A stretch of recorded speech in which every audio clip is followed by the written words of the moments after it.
ಅತ್ಯಂತ ವಿಸ್ತಾರವಾದ ಅರಣ್ಯ.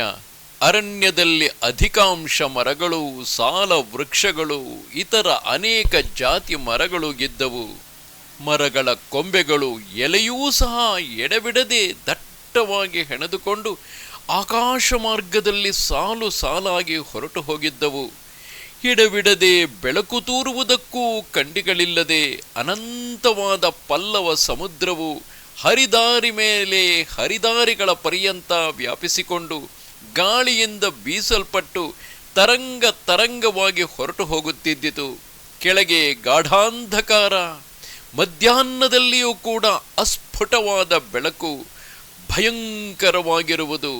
ಅದರೊಳಗೆ ಮನುಷ್ಯ ಪ್ರವೇಶವಿಲ್ಲ. ಎಲೆಗಳ ಮರ್ಮರ ಶಬ್ದ, ಅರಣ್ಯದ ಪಶು ಪಕ್ಷಿಗಳ ಧ್ವನಿ, ಇದು ಹೊರತು ಆ ಕಾಡಿನಲ್ಲಿ ಮತ್ಯಾವ ಶಬ್ದವೂ ಕೇಳುತ್ತಿರಲಿಲ್ಲ. ಇಂತಹ ವಿಸ್ತಾರವಾದ, ಅತಿ ನಿಬಿಡವಾದ, ಅಂಧತಮೋಮಯವಾದ, ಭಯಂಕರವಾದ ಗೋಂಡಾರಣ್ಯ. ಅದರಲ್ಲಿಯೂ ರಾತ್ರಿ ಕಾಲ. ರಾತ್ರಿಯಲ್ಲಿಯೂ ಒಳ್ಳೆ ಅರ್ಧರಾತ್ರಿ. ಅರ್ಧರಾತ್ರಿಯಲ್ಲಿ ಅತಿಶಯವಾದ ಅಂಧಕಾರ. ಅರಣ್ಯದ ಹೊರಗೂ ಅಂಧಕಾರ, ಏನೇನೂ ಕಾಣಿಸದು.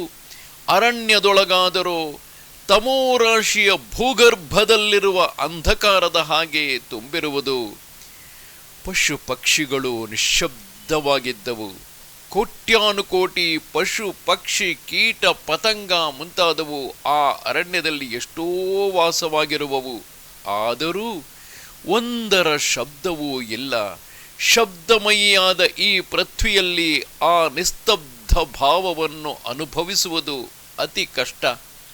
ಕೊನೆಗಾಣದ ಆ ಅರಣ್ಯದ ಮಧ್ಯದಲ್ಲಿ, ಆ ಸೂಚ್ಯೆ ಭೇದ್ಯವಾದ ಅಂಧಕಾರಮಯವಾದ ಅರ್ಧರಾತ್ರಿಯಲ್ಲಿ, ಆ ಅನನುಭವನೀಯವಾದ ನಿಶ್ಶಬ್ದ ಮಧ್ಯದಲ್ಲಿ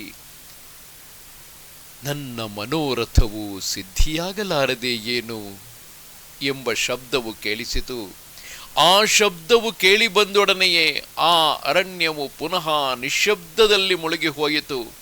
ಇಂತಹ ಅರಣ್ಯದಲ್ಲಿ ಮನುಷ್ಯನ ಧ್ವನಿ ಕೇಳಿಸಬಹುದೆಂದು ಯಾರು ತಾನೇ ಹೇಳುವರು? ಸ್ವಲ್ಪ ಹೊತ್ತಿನ ಮೇಲೆ ಆ ನಿಸ್ತಬ್ಧತೆಯನ್ನು ಮಥನ ಮಾಡಿಕೊಂಡು ಮನುಷ್ಯನ ಕಂಠಸ್ವರದಿಂದ ನನ್ನ ಮನೋರಥವು ಸಿದ್ಧಿಯಾಗಲಾರದೇನೋ ಎಂದು ಧ್ವನಿಯಾಯಿತು. ನನ್ನ ಮನೋರಥವು ಸಿದ್ಧಿಯಾಗಲಾರದೇನೋ. ಹೀಗೆ 3 ಸಲ ಆ ಅಂಧಕಾರ ಸಮುದ್ರದಲ್ಲಿ ಧ್ವನಿಯು ಆಲೋಡಿತವಾಯಿತು.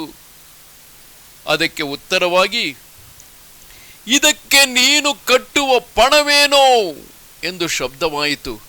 ಪ್ರತ್ಯುತ್ತರ, ನನ್ನ ಪ್ರಾಣ ಸರ್ವಸ್ವವು ಇದಕ್ಕೆ ಪಣವಾಗಿದೆ.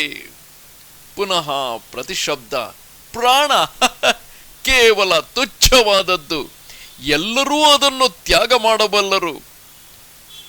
ಹಾಗಾದರೆ ಮತ್ತೇನುಂಟು? ಇನ್ನೇನು ಕೊಡಬೇಕು?